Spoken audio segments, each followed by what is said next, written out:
If anybody's a disaster here, out of the three of us, it's you. Hey, what? A beautiful disaster. That's how the song goes, right? How did you know I was talking about you? Oh, you were on the phone with someone else? Nope, I was talking about you. You son of a bitch. That's how we should open up every show. Just me calling you a son of a bitch. Sorry, no disrespect to Rob's mom. I think you're great. But Full Rob, disrespect. you raised a hell of a You know what you could do, John? You could send her a specialized message from Jan Arden. Wait, she has two of those already. That's true. Call back, baby. Yeah. Oh man. All right. What's up, guys? Holy crap. It's been a minute for me. Thank you guys for taking over and running the show. Well, I was taking a nap. I was like, yeah, do you guys need to be back? And they're like, no. I'm like, no, I'm hoarding in anyways. So let's go. Welcome, guys. It is Monday. No, it's not Monday.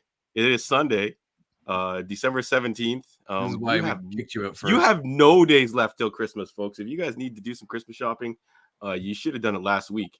Well, that's not true. You do have 7 days.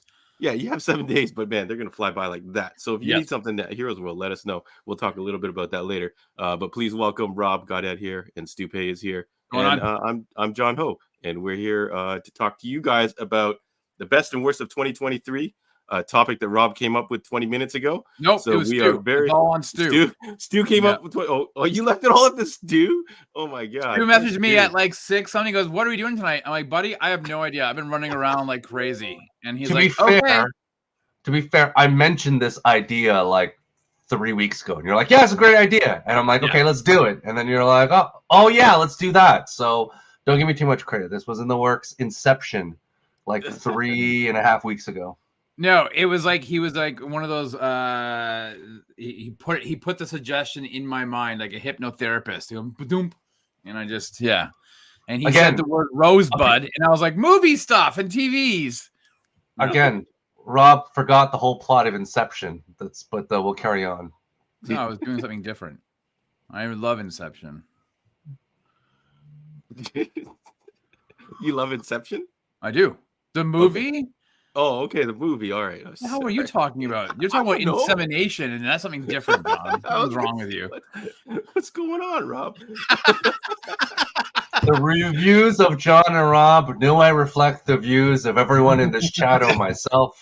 And that's it.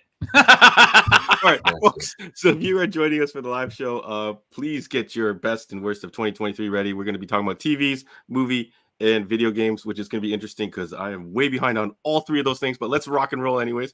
We're going to talk. I got some random news topics. Rob was really busy today, so I've got some clickbaity type stuff with no, previous research done or anything like that. And I'm just going to throw it on the screen and see what these two guys think of it. And then I've got a couple things from the shop. If you guys are looking for Christmas gifts, a couple last minute things that just have arrived. If you are interested. So without further ado, let me ask these guys, how you guys doing, guys? You guys ready for Christmas, Rob? Well, I'm fairly ready, I guess. Not really ready, but I'm quasi ready. I don't know. I've got a few things left to do. This week is going to be my big wrapping week. So like Vanilla Ice, I'm going to lay down those tracks and get it all wrapped up. Ice Cube and Ice T are going to get together, and if you watch Rick and Morty, fight some monsters. So this is the thing that's going to happen. So that's about it. There's always stuff to do. It's stupid in that I always feel it comes up really quickly. It's like it's the same time every year, right? And the countdown starts like into like November, and yet it flies right in. Next thing you know, like, oh my god, I have all this. I feel like Regis Philbin. I have all this to do. What am I gonna do? I gotta get shopping. So you're gonna run out of time. I'm behind on everything. Behind on putting my winter tires and everything on too as well. Stu, are you behind on your Christmas shopping? First off, how dated, Rob? Regis Philbin. Does anyone in the chat know? Any of these kids are like, who is Regis? I think every white guy has a Regis Philbin impersonation. That's why. Yeah. Well, because Regis Philbin is just really like our uncles or grandfathers who are just yelling at us. That's all it is. I guess now, like, because I guess Who Wants to Be a Millionaire and Regis and Kelly, that was a thing. But I guess now it's Ryan Seacrest. So maybe we should do your Seacrest out bit, because that's the new Well, he's no longer part of that now, right? It's now. Yeah, but they took over Dick Clark's Rockin' Eve, right? Isn't he now? And say that. So there's a whole bunch of, he does other stuff now. Yeah. So But he's no longer with Kelly. He left Kelly. It's now her husband, Mark and Kelly, or Kelly and Mark, or something. I don't know. Who cares? Why do I even know this? I have no idea. Yeah, I'm like, you still watch these things in the morning? Rob, the answer is Rob works from home. So he sees a lot of TV just in the background as he meanders back and forth between the coffee and the laptop computer he has that's, doing all the important files he's looking at. So this is what happens with Rob. Yeah. The highlights. I thought that was programming designated for when you're waiting in line at the bank and they just have a TV on and you're like, oh, that's kind of cool. But anyways, Stu, are you behind on your shopping? Most of my stuff is digital now. Like a lot of friends have kids and stuff. I'm trying to stay away from commercial goods. They're really little, so I'm gonna buy some experiences, and then once I get to I would say teenagers, I'll buy them stuff again. It's just kind of a weird thing. You never know with kids how much, as you both know as parents, you kind of accumulate so much crap and a lot of toys and secondary stuff. You're like, this is way too much. So I think I'm trying to, buy a lot of gift cards and a lot of things where here's something you can take your kid out to and keep them occupied for a few hours. So that's the goal. Kind of what I was. Stu, are you gonna do the Chinese thing, and are you gonna give anybody cash? Are you gonna give everybody straight up cash? I was thinking about it, but I think I have to do gift cards to movie theater stuff. So I think I'm gonna do movies. No, I want you to be even better than that. Being you give unwrap and a $20 gift card to the Sundowners. Oh, okay, thanks, dude. They can't get in, so no, it doesn't work that way. So it's the experience, I guess, you were looking to supply. Yeah. Lewis shouts out the red envelope with cash. That is the default. Easy, but here's the thing. But that's coming up in February, so you don't get double dip of the thing. You don't get a red envelope. You do. You have these red envelopes lying around. You're gonna use them up. Rob, have you ever got just straight up cash for Christmas? I know me and Stu have at some point. I think an aunt, probably slipped in. My wife's grandmother used to put in $25 into a card, but nothing But nothing like what you guys are referring to. And let's be honest, Asians John, don't generally do that. There are tiers to envelopes, John. So if you were a baller enough to get your family last name on the envelope, you just don't willy-nilly give that away. It's like you have to earn the last name envelope. So there are some other ones. You have to order a million of those, because I've seen some people, they have them for their weddings, and then all of a sudden they have it for every single event after, because they probably had to order a lifetime supply. A last name's a last name, John. You're typically not going to change that, so you're good to go. But What's up, Mike? What's up, everybody in the chat? What's up, Lewis? Thank you, everybody, for joining us, giving us your Sunday night. This could possibly be the last show before the holidays. We don't know. We'll see what. It might be the last live show.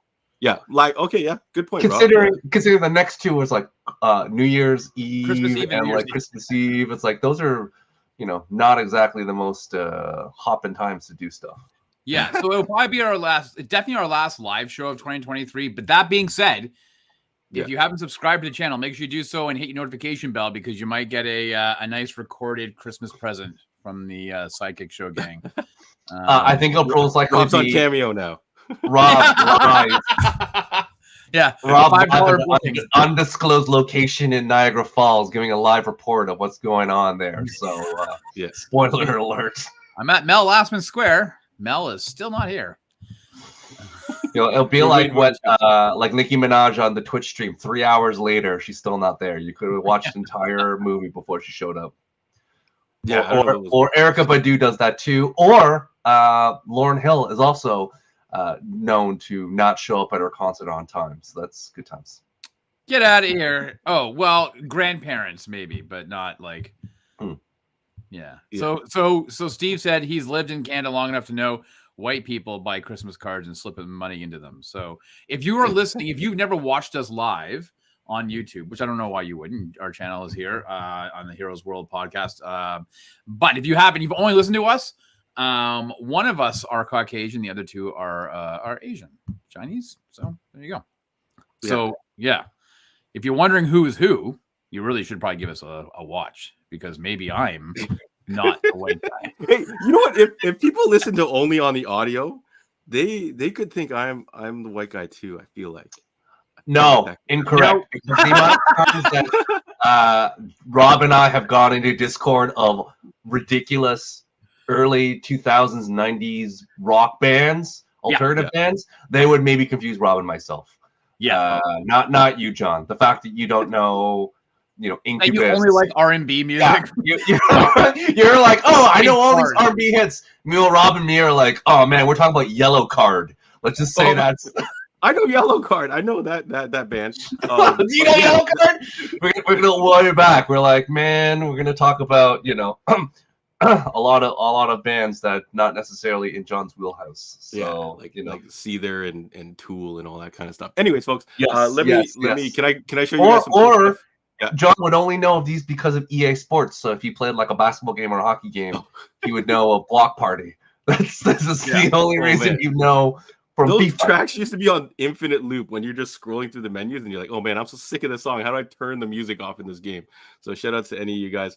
Hey, what's up, Mr. Gord? Hey guys, can I tell you about a cool wicked surprise I got today? So today is Sunday. It's raining out like crazy. I don't know where you guys are, but I got a wicked surprise today, and it was a surprise visit from awesome. Drop by the shop to pick up their Heroes World limited edition hoodies. So really fun to see them. They flew all the way from like another province just to get the hoodies. Yes. Wow. They're ride or die. So I hope you guys, if you guys haven't flown out yet, please have a safe flight. And thanks for peeking in. Let me show you guys a couple quick things. Last minute gifts at the shop if you guys are looking. Rob, your favorite movie, Batman and Robin. The McFarlane action figure line is here. John, featuring 4 of your canonical now. That's canonical, as we discovered in the Flash movie. That is now canon. The George Clooney Batman, right? That is correct. Yes. Oh, yeah. Spoiler alerts. But when we get to talking about worst movies, that's probably going to come up. Anyways, we got Batman, we got Robin, Chris O'Donnell in the black and the red with the line across the top, which I think Nightwing started to steal afterwards. You mean NCIS's Chris O'Donnell from NCIS LA with LL Cool J? The famous NCIS star, Chris O'Donnell. The artist you know of, but Rob and me have no idea what LL Cool J, who he is. So let's carry on. Alicia Silverstone is Batgirl, who really got a bum rap during the filming and presentation of that project. So shout outs to her. Poison Ivy, Uma Thurman, right? Yeah. And our guy Arnold Schwarzenegger as Mr. Freeze. Everybody freeze. He's the Build-A-Figure piece. So each figure comes with one piece, and you build. Didn't he say chill, John? Didn't he say chill? Did he say everybody chill? Yeah. He's like chill out. Freeze. Yeah. Oh, he doesn't say chill out. He probably definitely says chill out. I think he does say everybody freeze. Yeah. What killed the dinosaurs? The Ice Age. He 100% said that. So yeah, I don't know what we're talking about Batman and Robin. Rob's really waiting for his Batman Forever figures, but this will do you in the meantime, Rob. And then let me shout out this new Bat Cycle that's coming out. This is going to go with your Robert Pattinson Batman Hot Toys, which is missing in action right now. But you can get the bike first. So I'm going to have that bike. You can put your other figures on it for now. Is there a delay on the Pattinson figure? There must be a hell of a delay because that movie was super ass late. But this Bat Cycle is out, and the Bat Signal from the movie is out. So hopefully that means Batman's going to show up very soon after. I will be getting the new Iron Man Mark III 2.0 version. So if you guys like Iron Man, this is your go-to big gift for Christmas. If you've been waiting until last minute to scoop something really big and nice, that is a very cool figure. Hot Toys, you can't go wrong with that. And also we are getting a restock of Larkana. Stu, I don't know if you've been following any of the Larkana heat, but like NBA Jam says, it's on fire. But it looks like it's coming back down to regular casual level where you're going to be able to buy stuff for an affordable price now again.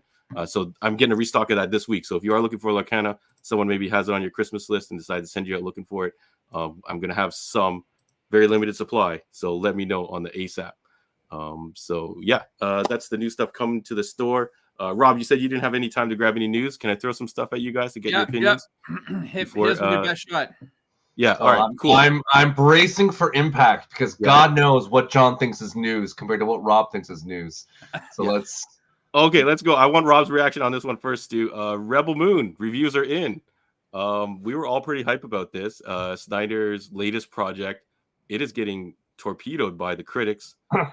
Fan audience score went up, I think it was a lot higher than this before, right, Stu? And then it kind of dropped back down to the 70s, which is kind of crazy because the whole Snyder army should have probably been able to pop it up to like 80, 90. So what do you think, Rob? Are you still excited to see this? Like, it's not available yet, right? No, correct, right?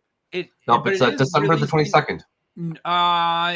Isn't it coming out a bit early now? I thought it was like they announced that it's going to come out a bit early. Maybe I think they pushed it forward. 22nd is the new date. I thought it was like the 19th or 20th. Anyways, am I excited to see this? No, I was never really excited to see it. I was like, oh, cool. It's something to like. I guess I looked forward to checking out something new. I was like, yeah, I'll give it a go. But I wouldn't say I was excited. Does this surprise me? Not at all. I actually don't know the last Zack Snyder well-reviewed, like critically reviewed movie. Wasn't the last Army of the Dead film? Well, that was it was Day of the Dead, right? Or Night of the Living Dead or whatever. Isn't that was his Was it last... the one with the casino? Wasn't that one? There's Army of the Dead. Oh, Army Dead, but I don't know. Was that well received critically? I don't know. I think critics kind of like were rallying behind it a little bit. Definitely did not. I don't think it got a rating like this, though. I don't know. I mean, I think even Watchmen critically maybe might be his last big.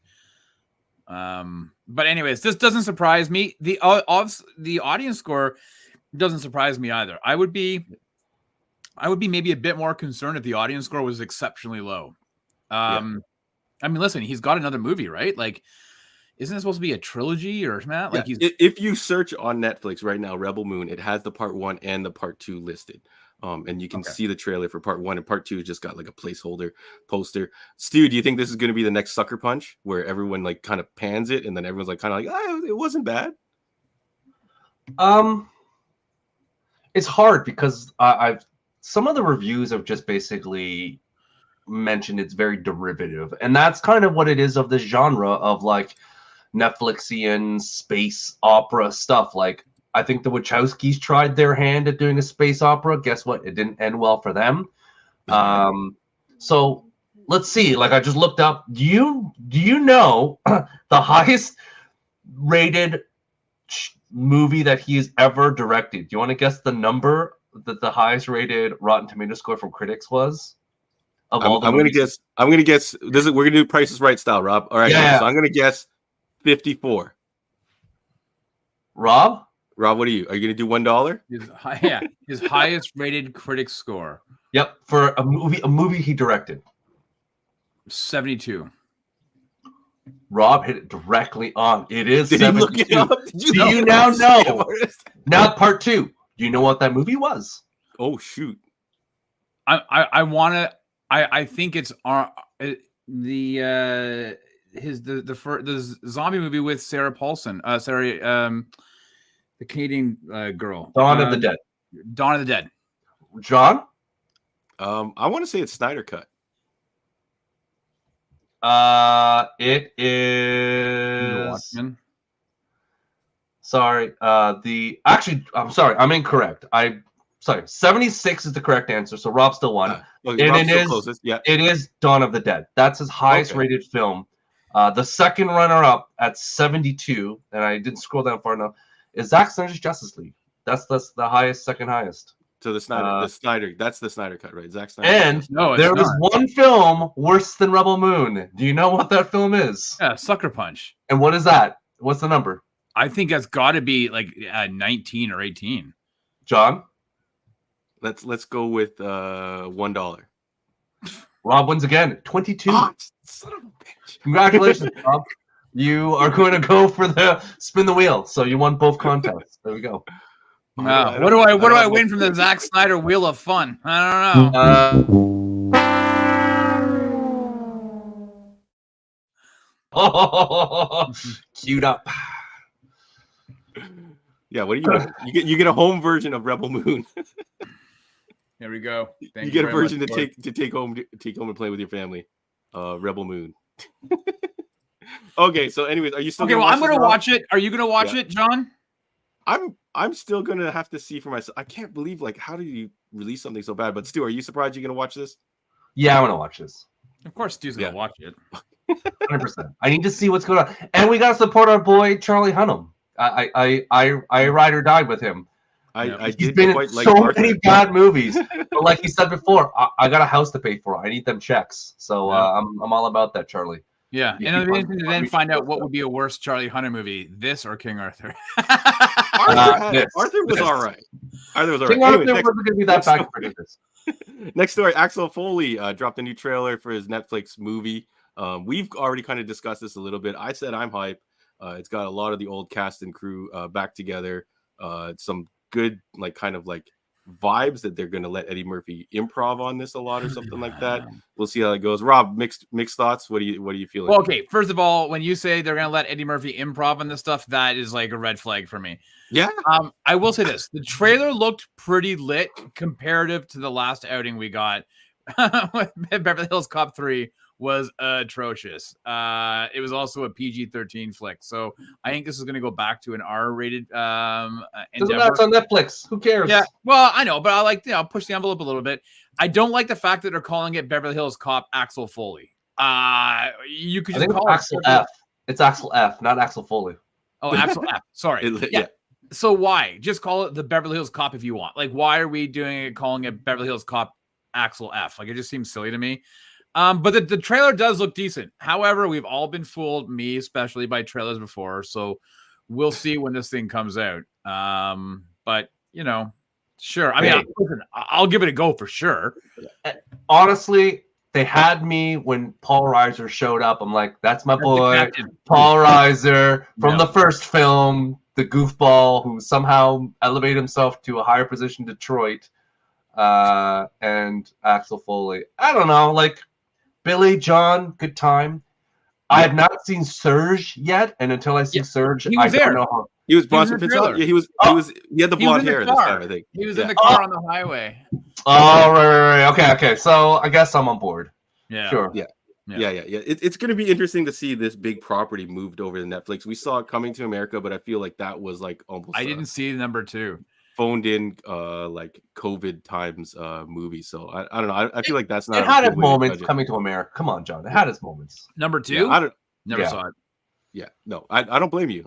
But I'm just sad that we're not going to get a Gilbert Gottfried cameo. Where he's picking up the phone. He's like, "You bitch," and talking to his wife. Great scene. Look it up on YouTube, folks, if you haven't seen it. All right, let me move to the next thing. E3, it's over. Stu, do we care? We do. I think it was one of those cultural touch points that a lot of people have fond memories of when you watched it. I was never lucky enough to attend, but I do remember just kind of seeing the videos, whether it was on G4 or not, of the stuff that happened there. And I think that it was a trade show. And I think a lot of things at that point, when we all were paying attention and seeing stuff drop, it was really cool that it all happened kind of in a 4-day span. And now it's kind of trickling through like a Nintendo Direct or whatever. It's kind of all over the place. And I kind of miss it when it was all kind of together. Mm-hmm. And it was kind of a nice little thing to have. And I hope maybe he'll come back in a new capacity, maybe in the future. But maybe they're just sitting down for a year, and then they'll come. Well, they're down for 3 years and count. But some sort of do thing in the future. I think there is, and we've seen it with the Comic-Con too. There needs to be a more direction to experiences. But there are now so many conferences out there, whether it's TwitchCon or everything seems to have a convention now. So, and PAX picked it up a lot, PAX East and PAX West. But again, I will miss it. And I do think that there was a kind of a zeitgeist that we all kind of cared about at the same time. And it will be missed. You? Yeah. I always remember it as that big deal. You would hear about all the guys that, worked at the video game industry and all that kind of stuff going to E3. All the magazines would cover it. Rob, did you enjoy watching the E3 coverage, or you're like? No, I did. And here's, I guess, my whole thing is that I think that the in-person events like E3, like Comic-Con, I think you get the benefit. I know that you get the trailers now online or whatever, but you get the benefit of the attendees, the excitement and the hype, and they they then broadcast that. So even if you go pre-Twitter times and you were watching the stuff, like you could feel the excitement of certain properties, whether they're games or hardware or whatever, from the hosts, from the people that in the background who are cheering, who are excited about things. Like it helped fuel your excitement for those IPs, those properties. Now we're getting like PlayStation State of Play, and it's a half hour. They broadcast, they show you trailers, and that's it. And then it's up to us, you know, on our own to then start looking for people online to say, hey, and then you go to YouTube reaction to Grand Theft Auto 6 trailer or something. Like they don't have. It's like a weatherman standing on a blue screen. It's not the same, right? As like Keanu Reeves showing up and the audience just going, "Oh my God, it's Keanu Reeves!" Right? And so I think it's sad that if everything's going, you know, you say digitally, but you know, all online unveilings, I think you actually do a bit of disservice to the fan base and to the people who have worked really hard on those properties as well. So it's kind of sad. It's just different. I think, Rob, I think to your point, there is kind of a video game, especially E3, because of the way that they're produced. Sometimes what you release in 1 year doesn't actually show up compared to movies. When you do a movie, it's pretty much in the bank and it's pretty much going to come out. And what's hurt E3 constantly is that, you know, things like, for example, the Suicide Squad killed the Justice League. That was supposed to come out a year and a bit ago. So it kind of just drags in. And when, you know, and I think in the chat they talked about too, when big companies basically pull out and they're like, we don't have to do this. It's cheaper for us to do our own thing. That kind of hurts the experience in terms of the new releases. I think there's still a place for this type of convention, and it'll happen kind of organically at all the other places in terms of, you know, pictures and events, little fun things you can do. But yeah, it will be missed. Yeah. We'll see if they're just taking a rest. So we'll see. E3. See you later for now. Rob, did you hear about this one here? DC Studios and James Gunn, Matt Reeves are Batman Arkham series in development. Did you see this all over Twitter?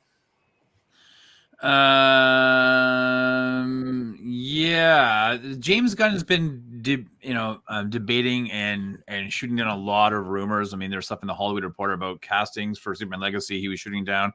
So I did see this. It is interesting though, because this obviously wouldn't be tied to his Batman stuff, because his Batman movies, Matt Reeves, are outside of this new DCU. So this is obviously a separate project that won't have ties to the Robert Pattinson Batman universe. So I don't know. It's interesting, right? Yeah. Stu, do you think we should expect something like Peacemaker, or is this going to be like a CW Gotham-ish show? No, I think James Gunn's made it clear. He's keeping stuff he likes, and that's the way he's going to do things. It's like, I like the people that are in it. I like the concepts. I'm keeping it. There is no rhyme or reason why he's doing anything he's doing besides like the taste expert of him choosing stuff. Whether it's Peacemaker or other things he's done is like, I think I like this. It's going to continue on the universe. There's no clean sweep, which is basically the problem with the last DC, is that we couldn't decide, and why DC couldn't decide whether it was a Snyderverse or non-Snyderverse. And it's just going to carry over. We've talked about this 100 times already to the new stuff. There'd be too many Snyder folks who want that stuff. And you've already opened up Pandora's box to say, hey, if you complain enough, we'll give you what you want. And this is why you don't negotiate with terrorists. And when there's all the movies, like don't give them what they want. And then it's like, it's too much. So. Oh my God. Yeah. Well, we'll see what that I just saw it trending on Twitter. And then let's talk a little bit about Jack Reacher, and then we'll wrap it up. Jack Reacher obviously renewed for season 3, according to reports online. The season 2 just premiered. They're only 3 episodes deep, but it makes sense. It's kind of like doing very well perceptively. I've only watched episode 1.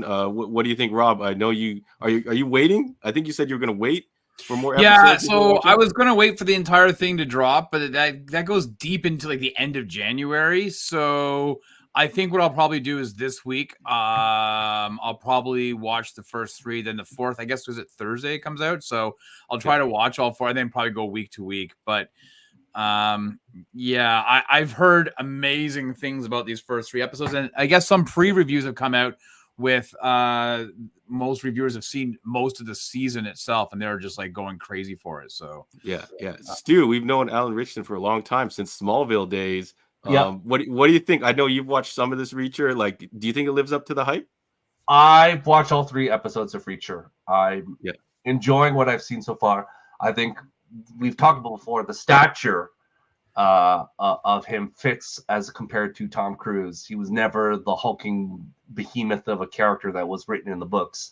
They took some liberties. I it's hard for me to watch a show without pointing out Toronto, Pickering, like Hamilton. Like the first episode when they're in New York, I'm just like, just look at the bar. I'm like, I know where this one bar or this one diner. Everyone in Toronto films in this diner downtown. And I saw it and I'm like, oh, they're using the same diner. Okay, it is what it is.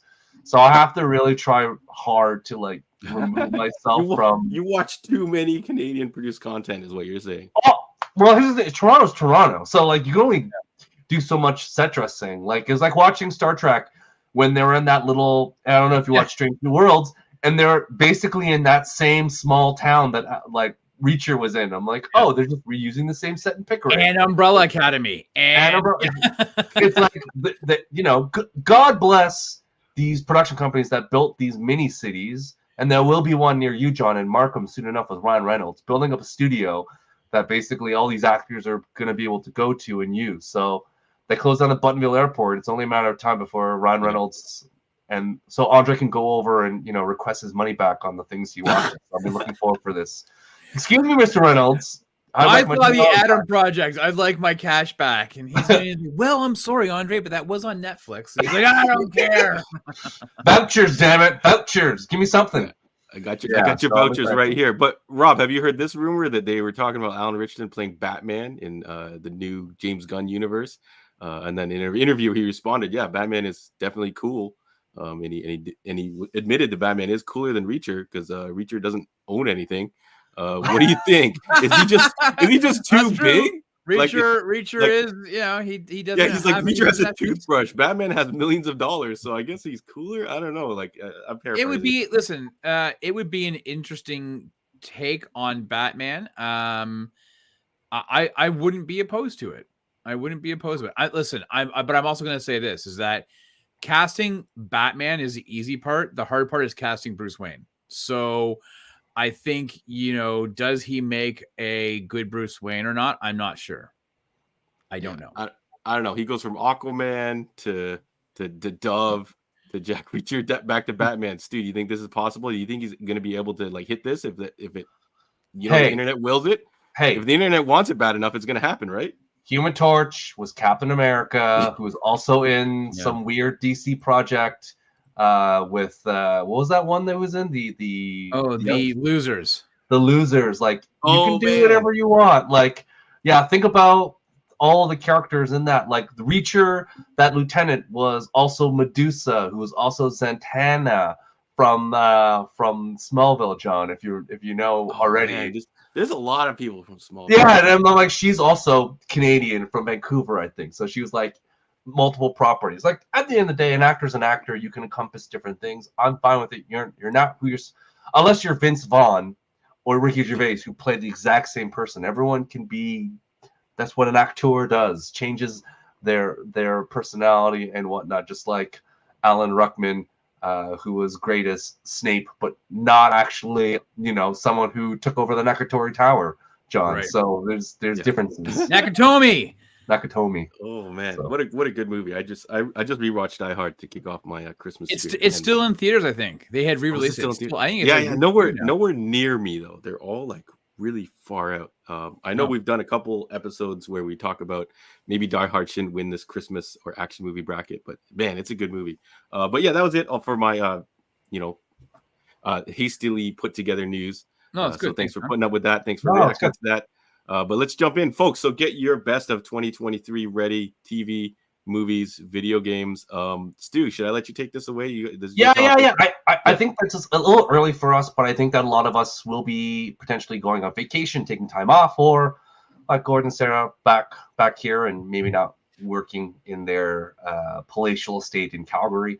So I figured it was a good time for us to mention a few recommendations. There was a time when you could gift said materials in a box set. Maybe these are options, but if not, gift ideas. But more ideas for sitting at home and watching stuff. So I kind of broke it down into some options because, like many people, it's not fair to judge a series that is 4 seasons deep compared to a brand new show. So we just kind of broke things up. So I guess first one I'll go to John and Rob and the people. Best new show. And this is categorized as something that someone can watch. Our recommendation, someone you can watch right now. That's only one season, one series, brand new in 2023. And traditionally have less than 22 episodes to catch up on. So it's not that much of a daunting situation, unlike, for example, Doctor Who, when you're going to have to go real deep in the catalog. Yeah. So, John, what's your favorite, best show? I think I'll have to let you guys go first. Okay, Rob, what do you got? I didn't pick something new. Yeah. That's fine. What do you got? I have we are doing runners up, right? Yeah. No, you have a runner up. Okay, so I'm going to give you my runner up first. All right. Okay. My runner up is I have one more episode to do, but I'm going to tell you guys right now this this is a sleeper hit for me, and I absolutely love it. It's on Netflix. It's The Diplomat with Kerry Russell. Yeah. If people haven't seen The Diplomat, you might I've seen it. Yes. Yeah, you might look at the thumbnail and you're like, I don't really know, because it's her sitting on a chair. Yeah. You watch the trailer a little bit. You're like, I'm telling you right now. Lucas Wainwright, he's this TV show is. Not only is it very smart, but it's funny, right? Like not like comedic funny, like it's not a comedy, it's a drama. But there are such funny moments where I'm literally laughing out loud watching this show, and it's so good. So that's my big runner-up. Like I was surprised and shocked how much I love this show. So it's The Diplomat. Just for a quick identification, who's the main character? What's your face? Kerry Russell. Kerry Russell plays basically married to Rufus Sitwell, who is a very well-known diplomat. She gets invited to basically take over of the London branch of the U.S. government, and then stuff happens. But it is basically she's in the shadow of her husband, and what happens is she's kind of to negotiate and figure out what it means to basically do this and deal with someone who has a longer history of being, I think in this, what was he? He was an American diplomat. He was a well-known diplomat for the American government. Yeah, and there was an attack on a British warship. America had no diplomat in the United Kingdom. They gave it to her to deal with it, and she's like, "Why me? Why not my husband?" And that's enough. Yeah. So anyway, that's the whole thing, and it's her stumbling through this. But it's honestly, it's great. But my best new show, God, I have to do this. I know this is probably everybody's like, "Yeah, of course, not a big surprise," and maybe on your list as well. I have to give it to The Last of Us as the best show of 2023. Honestly, like I love those video games, but I was very nervous about how the show was going to turn out. I had faith in the fact that Craig Mazin, who did a fantastic job with Chernobyl a few years ago, was going to do well. I wasn't, and I'm on record, I wasn't a big fan of Pedro Pascal when they first cast him. I was like, I don't know. Honestly, the show is absolutely phenomenal. And I put it on my Christmas list to get the hard copy. So The Last of Us for me is the best show of 2023. All right. My runner-up show available right now on City TV Plus. It's 10 episodes. It's Poker Face. This show is incredible. I haven't seen it yet. It for Rob and me, who are old men who used to watch old school Columbo. This is basically the inverted detective story that we know and love. Essentially, it's a character where she can essentially have the innate ability to tell lies. She basically is running for a murder across, and each week is a different murder mystery that she's resolving. It's a lot of awesome characters and actors in it. It is basically like following the Columbo method. And if you don't know Columbo, old school Columbo was a detective who, at the beginning of the episode, already knew the answer, already knew the crime. And basically, one more thing. Played dumb the entire episode to the very end. And he's like, now I've caught you in my trap. And the entire episode's him bumbling around, being a mess until catching. And like the amount of tremendous actors, if you go and watch some of the old school Columbo, it's like serious Leslie Nielsen, serious like Johnny Cash, like there's like serious Spock, Leonard Nimoy, like the actors are incredible, and they're all kind of playing these like swarmy bad guys, and Columbo's like, I'm gonna catch you, and it's passive aggressive masterclass. So it is. Another thing is that old school Columbo is great, but Poker Face is incredible. And to Rob's point, it has to go to Last of Us. 9 episodes on HBO Max. Crave. Again, I think all of us were a little apprehensive, but you know what? It was episode 3 that just was so touching and so beautiful that I think Rob, correct me, on episode 3, but it's great. So yeah, that's exactly what Sarah says. She had to get a couple episodes in before it really took off and became more than just your average zombie show. So I'll shout out. What was our show we watched, Rob? It was like The Night Agent or something like that. Yes, The Night Agent. Yeah. Based off of a book. I'm kind of a sucker for these Jack Reacher kind of ish type things where it's just a serialized like knight in shining armor type of thing. So it started off a little rough and then it got pretty good. So that'd be probably my best choice for a new series that I could think of. And I do want to shout out a lot of people in the comments mentioning the One Piece anime, or live action adaptation of the anime, which I guess is considered a brand new show on Netflix. But I've seen directly the effect this has had on fans in bringing them into the One Piece world. So I do sell the manga and the card game and action figures at the store. And it was already popping before this hit. It was already hot. Everybody was getting into One Piece. I think Stu said you were going to watch everything during the pandemic, and he somehow managed to catch up. I did, baby. I did. That was my pandemic goal. That was too daunting. My buddy Pat, he did the other way. He read all the manga because it was faster for him to read that. He caught up. But yeah, everyone just seems to generally love this show. I only watched a couple episodes of it. Wasn't really what I was looking for in TV. I tend to like, like the crime drama type stuff. But I really respected what it did. They brought in the original creator and all that kind of stuff to kind of tool it up and condense things into single episodes, like whole story arcs are in single episodes.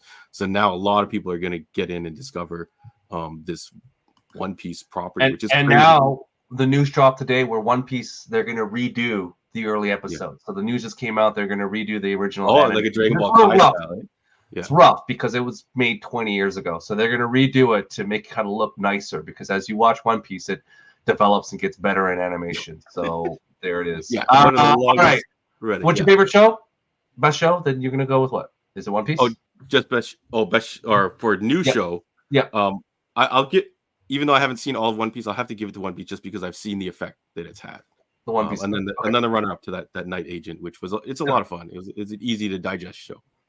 All right, now we jump to the ongoing show. This is a show that's technically has to be in season 2, so and above. John, Rob, what's your runner-up for? I didn't do a runner-up for an ongoing show. Yeah. I just did the best one. So for me, it's The Bear. I'm not gonna lie, I didn't watch season 1 when it first came out. I was like, all right, and I crushed season 1 and was like salivating this summer for season 2 for the full thing to drop on Disney Plus. I think it was a few weeks after it finished in the US. So I absolutely loved season 2, and I found it to be very just absolutely engrossing and water cooler talk type show and whatnot. So for me, the best ongoing show that I've been watching this year was The Bear. John, ongoing? Yeah, ongoing. I'll go runner up first. Runner up is, I know you guys are gonna laugh at me, but this year it was Bel Air, the Will Smith reimagining Fresh Prince of Bel Air. Hey, all right, cool. Yep. For some reason, it was the show that I had to watch immediately as it was available on streaming. I just had fun with it. They're twisting around the characters. Marlon Wayans is in it. All the actors and actresses participating in the show are fantastic, and they've managed to kind of bring in all the people who have appeared on Fresh Prince of Bel Air. So it was a really fun time for me. For some reason, I just like watching the silly high school drama in it, and it just the way that these characters are played, I really like. But number one still has to go to that show that you recommended to me, and I'm sure Rob and everybody recommended to me, is Ted Lasso season 3. I know season 3 not as strong as season 1 and 2, but overall a great end cap to this set. If they're not going to make any more, which I think they said they're not, but money talks. Season 1, 2, and 3. After finishing season 3, I immediately went back and rewatched season 1 and 2, and really, really enjoyed it. So Ted Lasso, starring Jason Sudeikis and a whole bunch of really fun characters. Roy Kent, one of my now all-time favorite characters of all time. I wish I just had his memes on deck. Wake up every morning just fuck. or whatever when he just pissed off, and the look on his face is just so great. So if you guys haven't watched Ted Lasso, it's worth signing up for Apple TV to watch those 3 seasons in bounce. Stu, did I take one of your choices? Phil. No, Uncle Phil, aka my favorite character in Star Trek Strange New Worlds, Robert Admiral, to be correct. He was great. My 2 ongoing runner-up is Bear season 2. I thought it was incredible. I was on it way earlier than Rob, and I'm like, get on it. I was yelling at him to watch it. So I'm an incredible season, and I think Bear rating me. Yeah, like I think the quote is like, "Yo, you ever think about purpose?" And I was like, that type of thing. It's like that's what season 2 is about, purpose, and I think that it nailed it. And I'm excited for season 3. And I need to know more about Carmi. The best show, of course, and I still think of it. The Bear is on Disney Plus. Yeah. So if you want to watch it, there are 18 episodes total. So if you want to go back and catch up, there's only 18 episodes, 10 episodes in season 2, 8 in season 1. So for those who want to watch, that's what it is. And then the best show of this is Succession. It came in and it crushed. This season was incredible. I just think about it over and over. Is for the amount of seasons, which is 4 seasons, there's only 49 episodes. Yeah. So it is something that you have. It is impressive and very much something that I'll miss in my life. So yeah, that I agree. I actually really enjoyed Succession. Good call. Oh, yeah, it is one of those things. Okay, limited show. Rob, do you have a favorite limited show of this? I do. So the one that stuck out for me was The Fall of the House of Usher. The final Mike Flanagan Netflix produced show. Not as good as his first, which was The Haunting of Hill House. Better than Blind Manor. I really liked Midnight Mass last year, but The Fall of the House of Usher, it's a tough watch at times, not because of the content, just it's very meaty, like it's a lot. But for me, I thought the best miniseries or limited series of the year on Netflix. No runner up. That was it. That was your number one? I only did runners up for the new shows and new movies. John? I don't think I have a limited series, unfortunately. I can't think of one that was like a one and done. For me, runner up was The House of Follow Usher. Same. I thought it was incredible. I think Mark Hamill, again, what can you say? Superlatives about Mark Hamill on that show. He was fantastic. And same with Admiral Pike. Captain Pike was great in that too. So I'm a big fan. Yeah, Greenwood. My one was Beef. I think it was an incredible show, and I do think that I know the comments are like hoping for season 2. I hope we're good. Like I don't need to know anymore. I think you leave it. You don't want to know if they make it together. I think it was a limited series. It was supposed to be one. Like the creator said, like he was driving home one day, and then the road rage took over, and like the whole thing was inspired by that. So I don't need any more. It's a great lesson in like letting things go, right? Yeah. So I think Beef was my number one.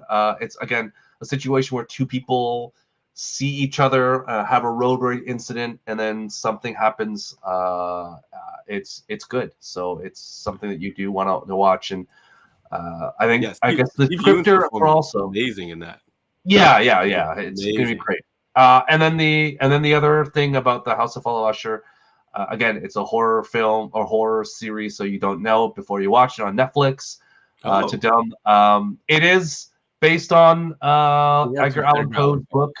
So there, it is the fall, so all the people will get their comeuppance. So if you do want to watch it, that's what you're getting ready for. So that's the quick elevator pitch. The worst show, the most disappointing, the one where maybe John, if you're a masochist like myself, you had to watch all of it and then to know it was the worst, or you watch 5 minutes and you're like, I can't do it anymore. Rob, what is the worst show of this calendar year of 2023? I have 2 quick runner-ups. Yeah, I was going to give runner-ups. Wow. Okay. Yeah. I'm not even going to discuss the second runner-up, The Flash. I'm so glad that damn show was done. The last season was. Did you watch all of it? What? You watched all of it? Completed. Yes, I did. You had to. Yeah, atrocious.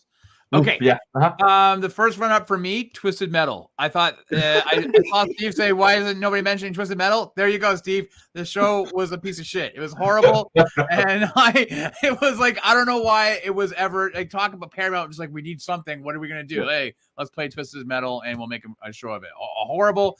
Anthony Mackie. I'm losing a lot of faith in how you're gonna be able to portray Captain America. And for me, the number one worst show that I saw this year by far out of control of anybody, Secret Invasion.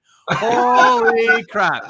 Like seriously, this show makes me rage every time I think about it. The overpowering of one character makes me absolutely rage, and I want to like smash things. I hate this show. I wish it is wiped from existence. I want Kevin Feige to be like, we fucked up. And this shit's not going to count. And pretend you did. We are removing it on the 31st from Disney Plus. Yeah, you're gonna wake up and have a dream that it was all a nightmare and it never existed. So there you go. Worst show, Secret Invasion. John, what's your worst show? All right, so I did have one runner-up. I mentioned it. I don't know if I mentioned it briefly, but the Justified Primeval limited series. Come on, dude. Come on. That would be my runner-up for my favorite miniseries. But all right, it's bad because it starts off semi-decent. You're like, hey, they might have something here. You can reproduce Raylan Gibbons in kind of movie format and power through these things. Characters don't get as much development, and just the last, I want to say, 2 episodes were junk. And I think I was on here with you, Rob, and I said, hey, I'm really enjoying this unless it just takes a turn for the worse in the last 2 episodes. And I don't know if you guys just didn't want to say anything or whatever, but it did take that turn. And I was just like, I've just wasted my time watching this. I feel like they're wasting these characters, and it just did not come together at me. But the number one biggest disappointment was, I'm sure you guys didn't watch it, maybe I'm the only one who watched it, was Arnold Schwarzenegger's Fubar on Netflix. Refused to watch that because I knew it was going to be shit. It is horrible. I really, really want to like it. I love Arnold. He's my number one guy, but I cannot support that show at all. Like really bad jokes. I don't know if it got better later, folks. If you guys think it got better, I'm not going to watch it. Even if you say it became the best show on the TV. But I don't even think I finished episode 1. I had to turn it off. It was just so bad. Wow. But Stu, what do you got the top stat? Yeah. My runner-up is a terrible, terrible Amazon show, and you can pick your course of how much money they blew on this show. But Citadel was the worst. It was so bad. Citadel. Is that yeah, one, right? That's Rob Stark / the one where they're you totally forgot. You're like, oh, we're part of a secret organization. Our minds got wiped. You're like, oh my god.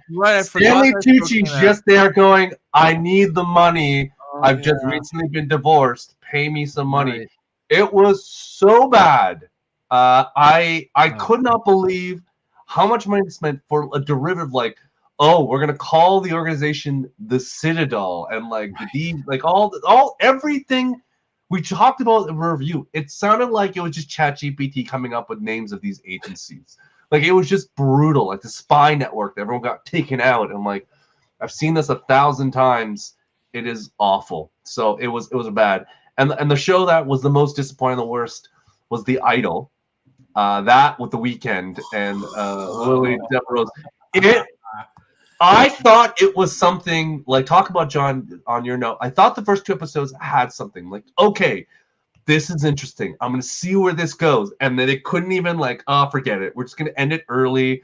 We're just going to finish it off. And then the end is like stupid ending. Then I sat there going, this can't be what you thought it was going to be. It was just so bad and had so much potential that I just sat there going, man, this could have been so interesting, and it just went a different direction. I'm like, all right, I'm out. But it was one of the things where I just watched, and I'm like, to your point, John, like, can they stick the landing? And it just, everything went so off the rails. I'm like, it was bad. So yeah, that's my thing. Would you guys watch any of the shows we just mentioned or Jupiter's Legacy season 1? I would probably watch Citadel over Jupiter's Legacy. I saw both of those. I'd watch Citadel again.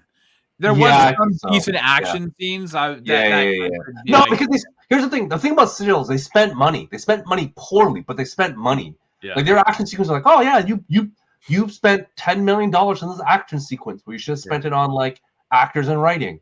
Right. And then with there's the so other much show, promise there. There really is promise. the writing is On the there, front. but the characters and costumes are so jank. Yeah. That's the other problem. It's like, oh, the content is good, but the acting, and you cheaped out on everything else that it's poor. Do you think there's some dial that exists for streaming that's like action adventure, you turn it, or script, or script and writing, you turn it, and then like VFX, it's like you can only have like, you know, when you're making your character in a video game, you only have like 10 points total to spend, and they're just like, they just make it all VFX and action, and that's people won't notice it when you're looking at the great action scenes, and you're like, well, we do. Yeah, I think one of the comments to Knights of the Zodiac, yeah, it was bad. Sean Bean is not what you count as like the arbiter of. He's been in a lot of terrible movies. He was in that terrible. Remember that terrible Wachowski movie where like Mila Kunis and Channing Tatum? Yeah. Sean Bean was also in that terrible film. Isn't it like Tears of Jupiter or Jupiter? Jupiter's Landing or Jupiter's Landing. Someone will tell us. And again, he like where Channing Tatum was part dog or cat or whatever. It was like just a weird. He was like elf. He was part elf. I remember. They talked about it during interviews, and the script for it was like Ascending. a million pages long. Jupiter Ascending. Anyways, brutal. Okay, Rob, best movie of 2023. Runner-up, you got a movie? What do you got? Okay, my runner-up, it might be somewhat controversial, maybe not controversial, but this is one that I've watched a few times, and especially since I've owned it. I absolutely redeemed this series for me, John Wick 4, as my runner-up. Yeah. I absolutely love John Wick 4. I love Donnie Yen in it. I've seen this movie a lot. This, for me, redeems number 3, which I wasn't overly a big fan of, and even number 2. So for me, we talked about this on our review. I love John Wick 1 and 4. Were great. But for me, the best movie, now I have to put this caveat, I haven't seen a couple of the ones that are coming out. Like, I really want to see Iron Claw. I hear it's fabulous. And so there's a couple that are coming out that I haven't seen yet, but that I have seen, I got to give it to Oppenheimer. I have to give it to Oppenheimer as the best movie I've seen all year. We talked about this in our summer movie reviews, so you can go back and take a look at what I said there. But for me, Oppenheimer. Yeah. Okay. So runners up. I have like John Wick. Since Rob already mentioned, I'll pick a different movie. I think I really enjoyed the Marvels. I know it got crapped on. I know we've got a bias towards it as well. But I really enjoyed it. I really liked the camaraderie between the three female characters. And I maybe am looking at it through different eyes, like, you know, girl dad eyes or whatever. But I really enjoyed the Marvels, and I look forward to having that on digital or whatever at some point. But the number one movie, which surprised me a little bit, I just rewatched it on Paramount Plus. Because I think when I originally saw it in theaters, I saw it in 3D, or I think I saw it on a bad screen. It was kind of dark, but the Teenage Mutant Ninja Turtles Mutant Mayhem, it looks phenomenal. I know a lot of people are like, Spider-Man Across the Spider-Verse or whatever was number one, but I just watched that recently. I feel like the Ninja Turtles movie is better overall movie. I agree. Visually, music-wise, character voice acting-wise, and just the whole package of beginning and end. It's just really well put together. And when I got to see it on digital, oh man, the blacks looked so crispy, and everything just looked way nicer. I think I got to find a nicer screen to watch some of these animated movies on. I think we talked about it. The problem with the Spider-Man movies, it's a two-parter, so like it doesn't. There's no traditional ending. And then they have so many characters that it kind of like jumped around. Basically, Spider-Gwen. It's not even a thing. It's like it's disjointed. It's basically not a proper movie. It's I guess the article that people are like, oh well, you know, it without the other movies it doesn't fit, and this Ninja Turtles movie fits in perfectly. There's a clear cut beginning, middle, end, and no diggity shows up, and I think that's the greatest thing I've ever seen. Where they even asked permission for that, and it took a lot of work, but they got it, and it reflects in that scene of that movie, and I think it's amazing. So I agree with you. It was one of my movies that was one of my runner-ups too. I think back to that movie; it's great, and it fits because Seth Rogen and you know, Evan are age ilk, so it kind of fit that thing. Yeah, it was a good bringing of those turtles into the modern like to today. Yeah, right? And they are what they should be, which is teenagers. They brought kid voices, which wasn't necessarily like. Speaking of Reacher was a Ninja Turtle. He didn't sound like a teenager. He sounded like an adult man. So you know, this is what it was. I forget which one he was. Was he Raphael I think he was Raphael because he was one of the bigger turtles. Raphael or Leonardo, and he talks about a bunch of his podcasts talk about working on the set for that, and he said it was a horrible thing, worst set he'd ever been on. Yeah.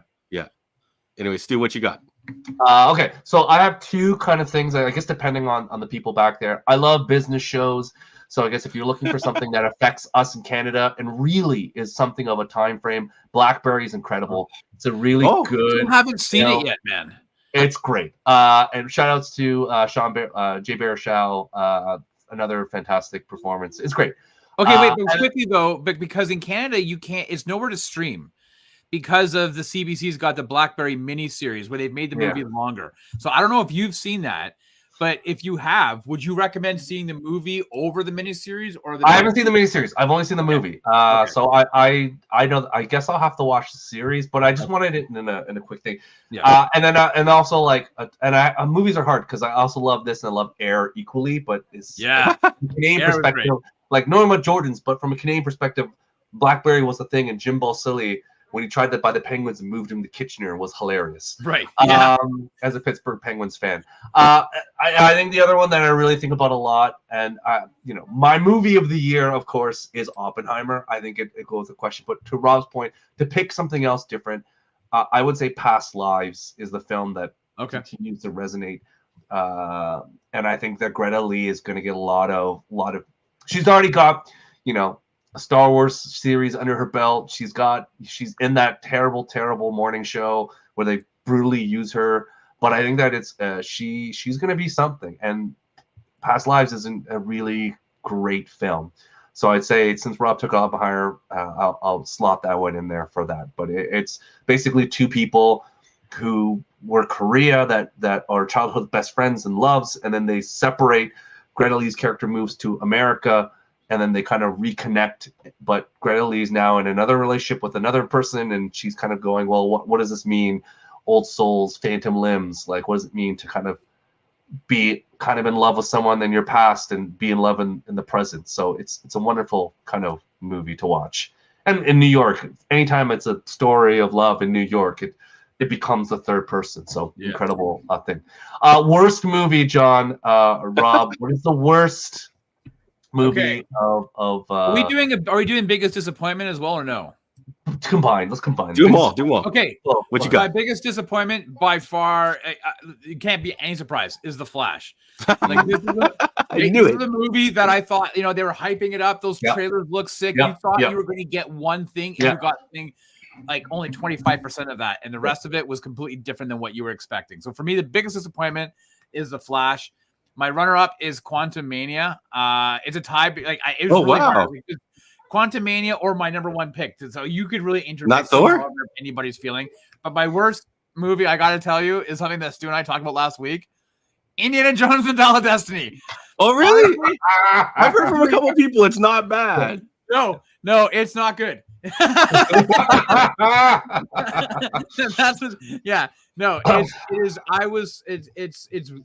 way past the level of disappointment. I said this last week. I felt awkward watching an octogenarian running and trying to punch people, and that they would get knocked out by him. The FX it was too long, too much. They should have left him alone after The Last Crusade. So there I am. John? Oh, man. I know what the answer is, but yeah. Okay, so I'm going to strike Flash on my list. I don't got to talk about it. Rob covered that quite decently. Is it too early to pick Aquaman 2 as probably the worst movie? I was about to say that. Is it too early? I was about to say, I'm like, I'm already comfortable to say it's going to be my second worst runner-up of the year because there's one movie that's even worse.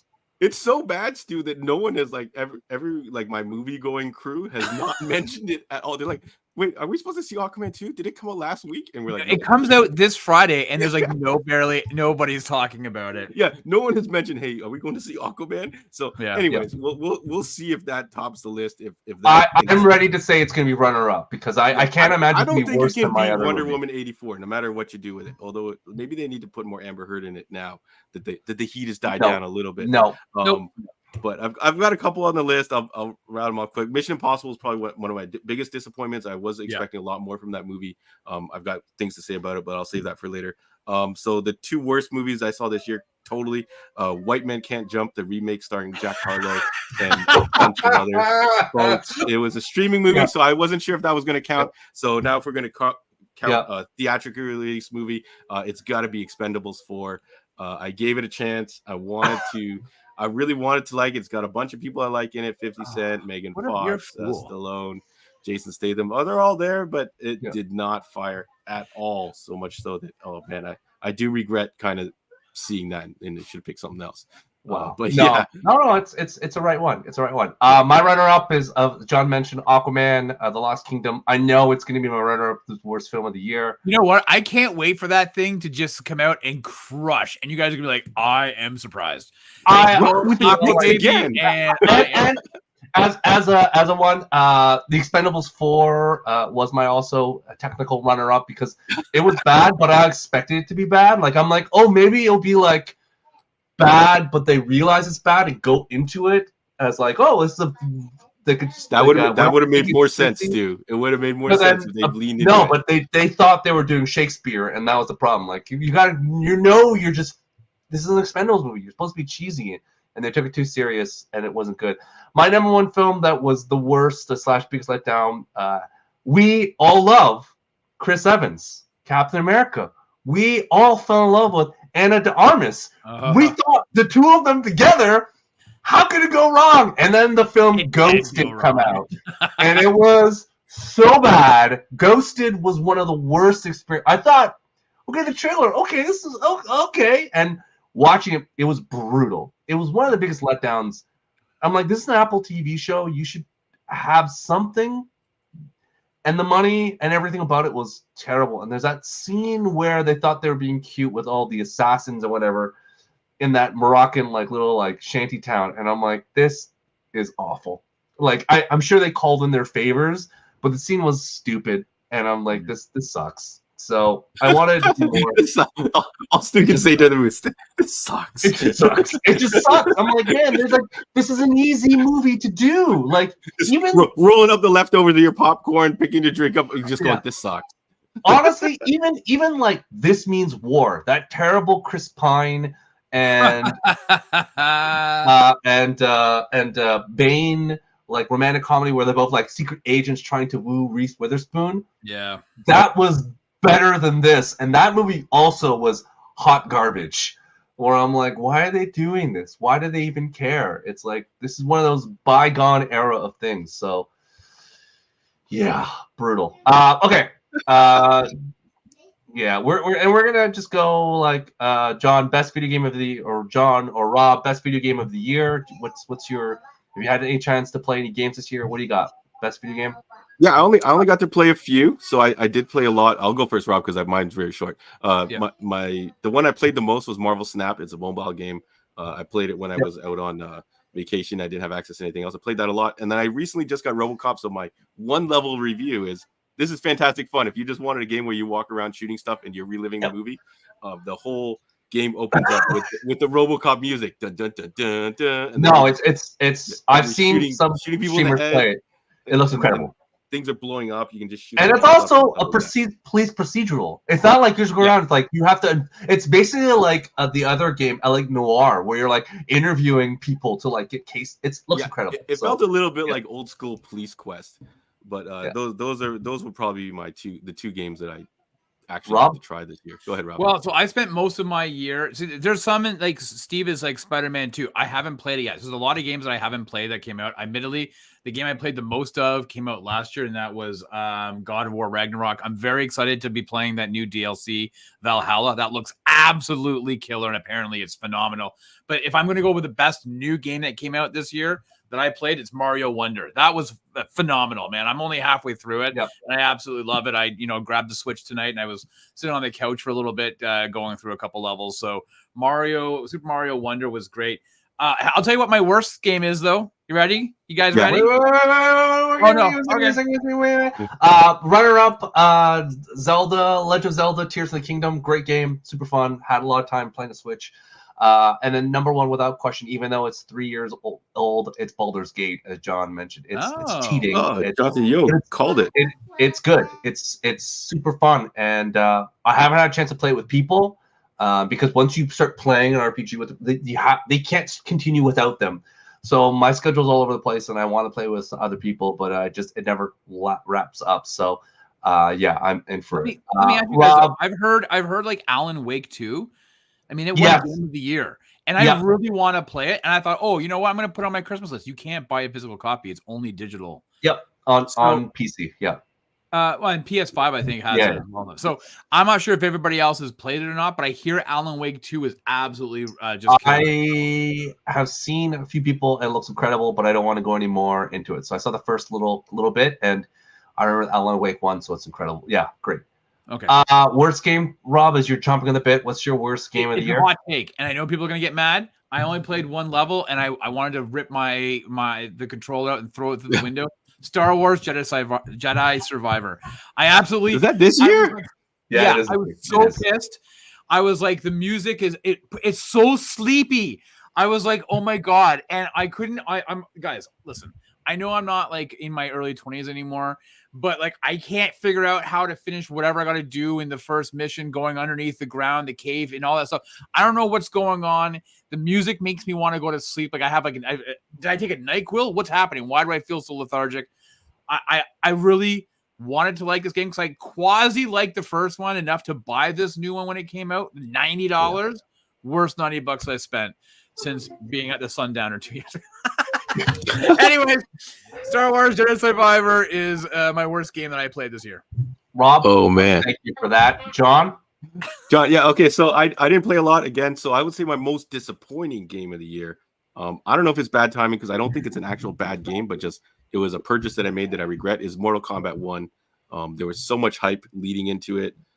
I tried it a little bit. It seems like a solid game, but for some reason the hype level just fell down. I think they maybe should have waited a little bit.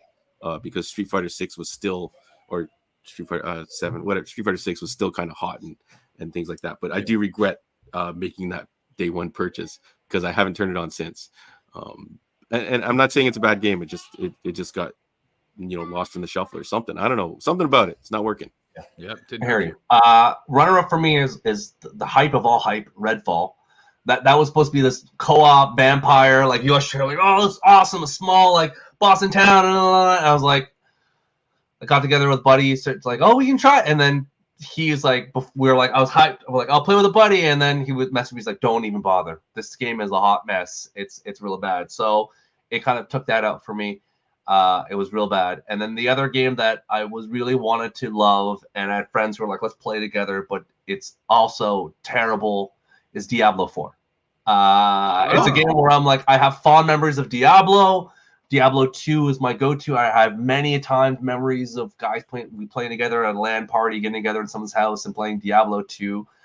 And everyone's basically the same thing. Diablo 4 is basically good for like 10, 15 hours, and then it just basically falls off a cliff. Like the end game is very confusing. Like the game loop is not very clear. So people are just not very happy. Like, I guess if I wanted to play a story by itself, I could just plow through it, and maybe that's all right. But if I want to play it again, like Lewis said, there's nothing to keep you going. So that's my problem when I played D3. Like, I played it once. I'm like, great. I went through that story, and I'm like, I don't ever want to play this again. Yeah. And I was hoping that Diablo 4 would be different. And no, I was like, yeah, I'll just spend my time somewhere else. Jonathan Yo said no mention for the day before. No, because let me tell you something. Everybody knew that was going to be a hot steaming pile of shit before it came out. And then it came out, and it was like, don't worry, guys, we're going to fix the bugs. And then a day later saying, we've gone bankrupt. We're closing down. See you later. Yeah, we know, John, that when the $40 price tag and everything about it, it's like we knew it was already, this is not going to work out well for anyone. That was like the flash of video games. It looked real promising. It failed to do. And it's like everything, even like the trailers of the people talking. You're like, oh, this is all CGI. They're like, they ask for volunteer testers, like volunteer developers. And anytime you're like volunteer to work on a video game, you know this is bad news bears. So it's not going to be good for you. So anyway, so that's our best and worst of the year. Hopefully that's give you some directions to avoid. If you have some ideas of you can watch, great. But yeah, to John's point, if there's anything else, message in the comments. Let us know what else, or let people know what they should be watching or what they should avoid, because it's time is precious. Yeah. So So have you guys put anything on your Christmas list that you're hoping to get? Anything from this list or anything? I had RoboCop on my list, and I got it. I ended up getting it for my birthday, so it worked out for me. But anything for you, Rob, Stu? Well, I put I put Spider-Man 2. I think I put Last of Us. I did ask for the Mission Impossible fall because I need to be a completionist and have those You nerd. but to be honest with you, tech-wise, I'm looking to get the PS Portal. I know that Lewis is like, you're an idiot, and my son thinks I'm an idiot. But I'm gonna tell you something, guys.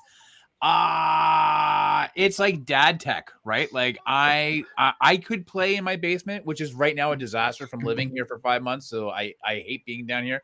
But the idea that I could just be upstairs and playing Red Dead 2 on my handheld for a little bit, I know I like it. So I'm hoping to get the PS4. Yep. See, there we are. Rob. The YouTuber Linus from Linus Tech Tips, they did a whole review on it, and it makes sense.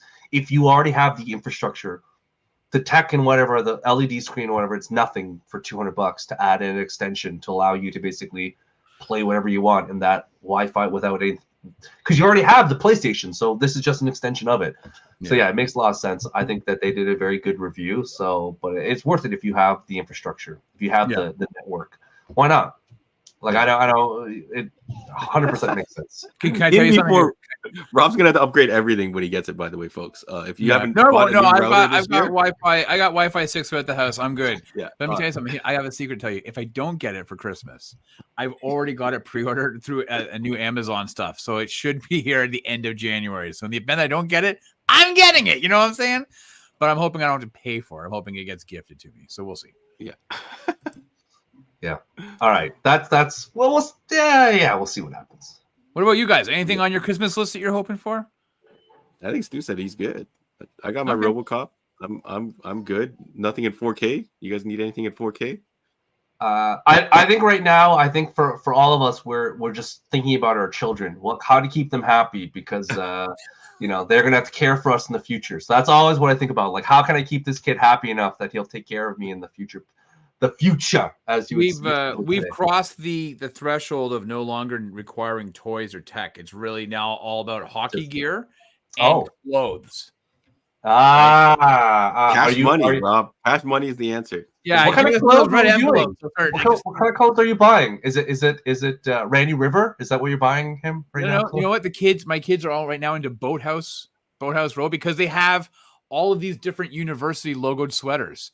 It's like, like Harvard University. I'm like, you don't go there. Like Wisconsin, whatever, right? Michigan. And I'm like, what are you doing? So they want Boathouse stuff. A lot of, listen, I'm a jeans guy. I grew up wearing jeans in high school. Now, up until a couple years ago, it was all about track pants. Now it's gone to pajama pants. Everybody's wearing freaking pajama pants. So, it's sweaters, pajama pants. It's loungewear. That's it. So. John, what about you? Buying for the two youngins. What's your Shopkins? That's the old stuff, right? Shopkins is old, no longer. It's new stuff. No, my kids are pretty easy. You can buy they'll play with the box that whatever it is came in. They'll make a house out of it or something like that. So I always say, like, you guys got to stop. I got to stop buying them stuff because they'll just play with whatever's lying around. So yeah, I got like Stu said at the beginning, you got to curb all this like stuff. Kicking around all this plastic debris, but yeah, that's about it. So we'll see. Maybe some new games on Switch. I've been playing a couple games with my daughter, like those simple Nintendo games and stuff like that. So nice. Yeah. So Sarah and some people have been asking, well, mostly Sarah, why is there going to be a live show next week? No, it's Christmas Eve next Sunday, so we will all be with our respective families preparing for whatever. Can we have Sarah do the show next week? Can Sarah just run it? Can Sarah do? If you want to run the show live, I'll be their guest. We'll hang out. That's fine. But we will probably be recording something, I would imagine, to come out. Right, guys? We'll find the time to do something. We'll see. Oh boy. Well, you guys can 100% do Maybe it. Stu and I will. Yeah, my we'll- schedule is bonkers. We're gonna we'll film a Utide episode, talking about our favorite lines from Christmas Vacation. We'll reenact it. Home Alone. I think we should have done Home Alone this year. I don't know. We never done Home Alone. But yeah, Sarah's like down. All right, Sarah. we'll leave the room open for Sarah on Christmas. Sarah's like, man, you don't understand. She's escaping all the parties happening in Calgary. She just wants to be just hunkered down. So, you know, all the bumping happening in Calgary. So, but it's been a fun 2023, guys. We've enjoyed hanging out and doing this with the both of you, and with everybody in the chat. So, obviously our next live show will be the first full Sunday in January, right, John? So yeah, something along those lines. Yeah. unless the Sarah show actually happens, and then it will be the what's the sidekick to the sidekicks? What is that? What's that show? Avengers. No. Great Lake Avengers. You can't be West Coast Avengers. Yeah, but she's on the West now, so it is. That's also true. Yeah, I'm down with watching Sarah and Lewis do a sidekick show. Side, West Side, antisocial sidekick show. Yeah. It'll be fun. Oh my goodness. All right, thank you everybody for joining us on this Sunday. Thank you, Stu. Thank you, Rob. This is a lot of fun. If you guys, if we forgot any best and worst of 2023, please message us or post in the comments or whatever, so we can react. But yeah, I feel like there was some stinkers this year. It's a lot of movie. Well, a lot more, John. We're nice. Yeah. And we look forward to seeing if Aquaman 2 tops our list in the next couple days. Could it be worse than Quantumania as the worst superhero movie of the? I don't think Quantumania is as bad as you say. We also have Rebel Moon to fall back on, so we have that one as like a default. Like, we might have to pop back up then. If those two projects are coming out, we might have to do a. Wait, what about that Mark Wahlberg movie that dropped on Apple TV Plus on the 15th? Has anybody seen that one yet? How's that one doing? No, the fact that we don't even know what it is. I think it's a kids movie. That's why. No, it's an action flick. Get out. I think he's like a parent or something like that. Yeah, people can be parents in action movies, John. No, they can't. They took Paul Walker out. They wrote him off. John, there's a little movie that I don't think you forget the TV show, but there's a little movie called True Lies that he was a father, he had a small daughter, and doing stuff on. Speaking of, that was also one of my worst TV shows. I was like, do I even mention the True Lies? I couldn't bring myself to watch it. Yeah. True Lies. Yeah, no. And I like that guy. That guy that was starring. I think he played like Van in the Reba Show or something. He's like a funny guy, but no. I think we'd all get in trouble if we were on a show called the Side Chick Show. But all being married men, we'd get in trouble on the Side Chick Show. Also, it's very hard for me to say. I'd screw it up every time. Anyways, any parting words, guys? Any last holiday? I think wishes? West Side Show is maybe West that's Side Sidekick Show. West Side Sidekick Show. Yeah. All right. Really comes off the tongue. Yeah. Oh my God. All right. See you later. Anyways, folks, thank you, everybody. Yeah. We'll see y'all soon. Bye, guys.